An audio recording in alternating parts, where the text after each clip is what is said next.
Coming up, tensions escalate on the Korean peninsula. Foreigners warned to leave South Korea, but are they leaving? Then, bird flu in China. Will the H7N9 be the next big outbreak, like the swine flu?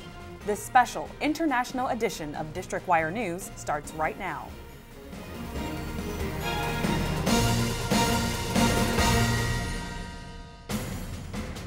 Good evening, I'm Natalie Plum. And I'm Kenya Downs. Tensions have been rising since North Korea declared that it was in a state of war with South Korea. Recent movements appear to be increasingly aggressive. Yi Yang has more.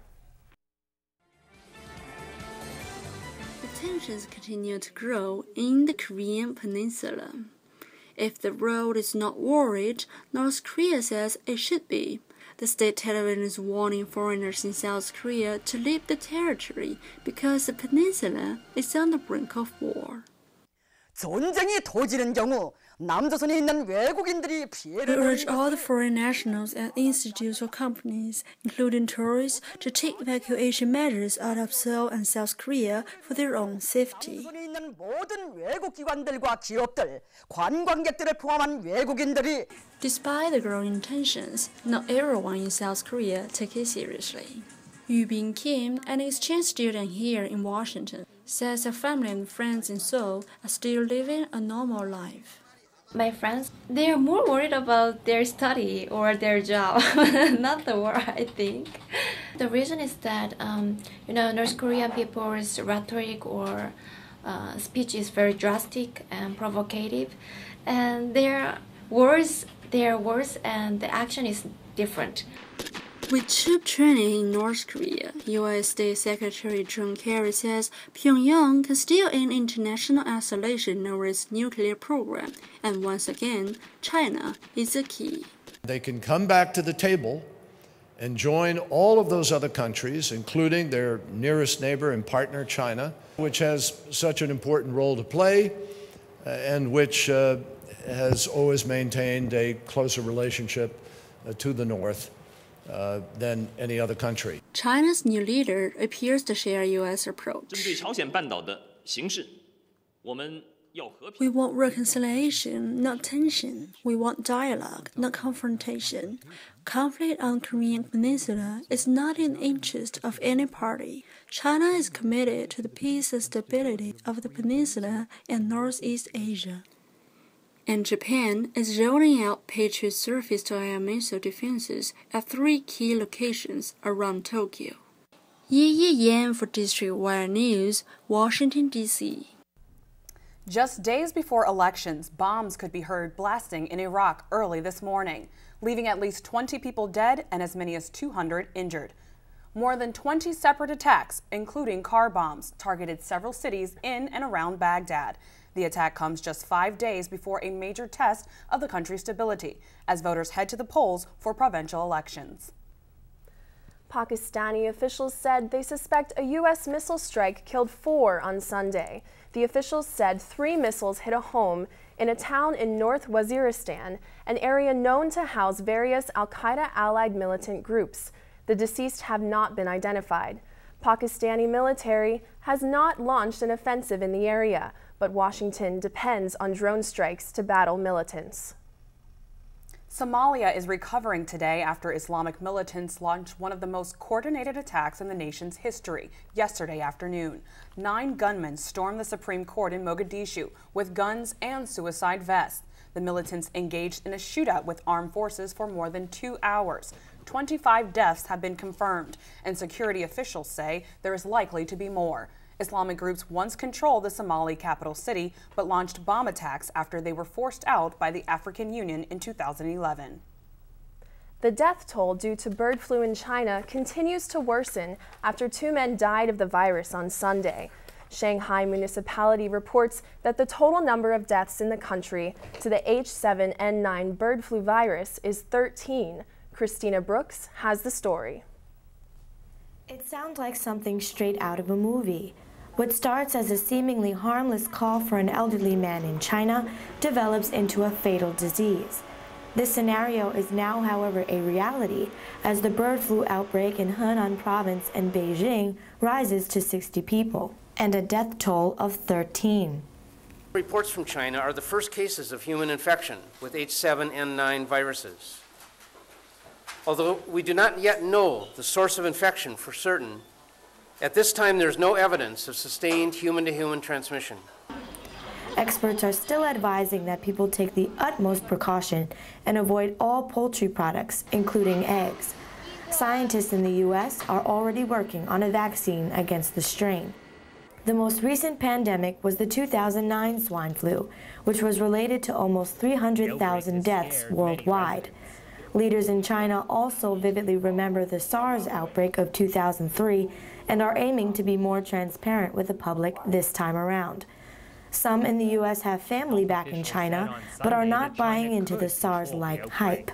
There's really nothing I can do, so I'm not gonna let that kind of worry, overwhelm me. So far, China is the only country with documented bird flu cases. Reporting for District Wire News, I'm Christina Brooks. Police in Mumbai are in trouble after an investigation reveals widespread bribery. 36 police officers have been suspended for taking bribes for illegal construction projects. The suspension comes just days before an apartment collapsed, killing 74 people. The bribery investigation has been turned over to India's Anti-Corruption Bureau. The economic downturn is continuing to hit Europe as Cyprus becomes the latest nation to get a bailout from the European Union. Reporter Rachel Ray is live in the studio with more on Europe's attempt to rebound from the recession. Rachel?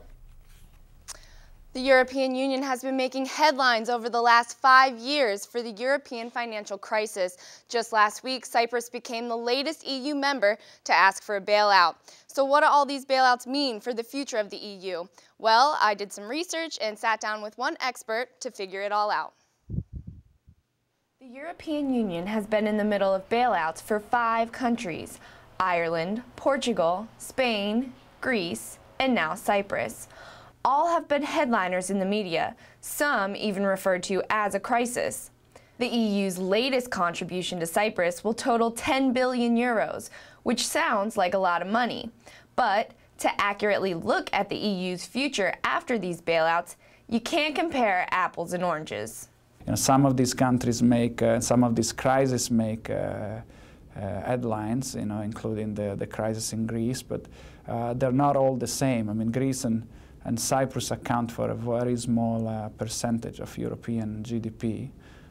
Greece is only 3%, accounts for 3% of European GDP.